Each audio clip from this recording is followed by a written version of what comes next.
ஆண்டவராகிய இயேசு கிறிஸ்துவின் இனிய நாமத்துல அன்பின் வாழ்த்துக்கள். இந்த காலவேளையிலும் இந்த வீடியோ மூலமாய் உங்களோடு கூட தொடர்பு கொள்ள ஆண்டவர் கொடுத்த வாய்ப்புக்காய் உள்ளத்தின் ஆழத்திலிருந்து நான் ஆண்டவருக்கு நன்றி செலுத்துறேன். சந்தோஷமா இருப்பீங்கன்னு சொல்லி ஆண்டவருக்குள் விசுவாசிக்கிறேன். இன்று நாம் தியானிக்க இருக்கிற வசனம் ஆதியாகமம் 49வது அதிகாரம் 22வது வசனத்தை வாசிக்கும் போது, யாக்கோப்பு தன் குமாரரை அழைத்து ஆசிர்வதித்ததுல இங்கு யோசேப்பை ஆசிர்வதித்ததை குறித்து சொல்லப்படுகிறத நம்ம பார்க்கிறோம். யோசேப்பு கனி தரும் செடி, அவன் நீரூற்றண்டையில் உள்ள கனி தரும் செடி, அதன் கொடிகள் சுவரின் மேல் படரும் என்று சொல்லி யோசேப்பை தன் தகப்பனார் ஆசிர்வதிக்கிறத பார்க்கிறோம். இந்த நாளில இந்த ஆசீர்வாதத்தால ஆண்டவர் உங்களையும் என்னையும் நிரப்ப வல்லவராய் உங்களோடு கூட பேசிக்கொண்டு இருக்கிறவராய் இருக்கிறார். இந்த உலகத்துல ஒரு ஆசீர்வாதமான வாழ்க்கை, அது மாத்திரமல்ல ஒரு செழிப்பான ஒரு மேன்மையான ஆசீர்வாதத்தை தேவன் தர வல்லவராய் இருக்கிறார். யோசேப்பை தேவன் அப்படி ஆசீர்வதித்தார் என்று சொல்லி நம்ம பார்க்கிறோம்.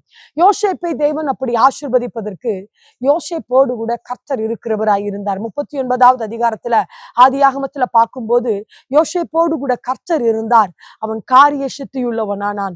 யோசேப்போடு கூட கர்த்தர் இருக்கிறார் என்பதை தன் எஜமான் அறிந்து என்று சொல்லி வேதம் சொல்லுகிறத பார்க்கிறோம். இந்த நாளில உங்களோடு கூட என்னோடு கூட ஆண்டவர் இருக்கிறவராய் இருக்கிறாரா?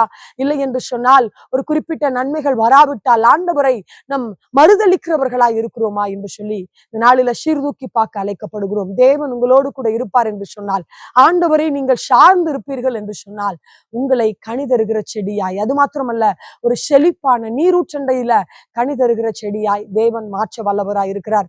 சங்கீதம் 1வது சங்கீதம் 2வது 3வது வசனத்தை வாசிக்கும் போது, கர்த்தருடைய வேதத்துல பிரியமாய் இருந்து இரவும் பகலும் ஆண்டவருடைய வேதத்தை தியானமாய் இருக்கிற மனுஷன் நீர்கால்களில் ஓரமாய் நடப்பட்டவனுக்கு ஒப்பாய் சொல்லப்படுகிறத நம்ம பார்க்கிறோம். ஆசீர்வாதமான செழிப்பான வாழ்க்கைக்கு தேவன் நம்மை அழைக்கிறார். அவரை சார்ந்து இருக்கிறவர்களாய், அவருடைய வேதத்தை அண்டு இருக்கிறவர்களாய் இருப்போம். தேவன் உங்களையும் என்னையும் ஆசீர்வதிப்பாராக. ஒரு விஷயாய் உங்களுக்காய் கண்களை மூடி ஜெபிக்கட்டுமா? ஆண்டவரே, உம்மை துதிக்கிறோம், உமக்கு நன்றி செலுத்துகிறோம். யோசேப்புக்கு நீர் கொடுத்த ஆசீர்வாதத்தை இந்த நாளில நீர் எங்களுக்கு தர வல்லவராய் இருக்கிறபடியால் உம்மை துதிக்கிறோம் அப்பா.